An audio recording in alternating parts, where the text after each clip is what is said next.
So hi guys, welcome for my vlog, for my videos today guys. Ayun, patuloy pa rin yung buhay ni Mirampadora kahit hirap na. Then, ayan sila. Pwede ka ba kahit wala kang balabal? So, yun.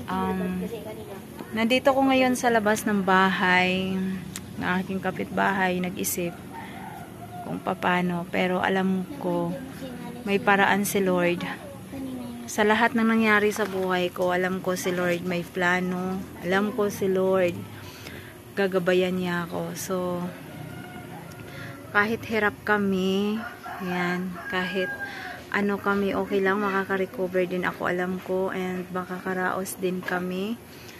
So, yun, real talk lang sa mga tao na nagmahal at minahal. Ayan. Pag kayo minahal ng isang tao, huwag kayong gagawa ng kalukuhan. Kasi ang karma niyan, sobra ang balik. At yung tao na yun, huwag niyong laitin at huwag niyong idadaw ng sobra. Kasi alam ko, si Lord marunong magbalik. Kaya yan.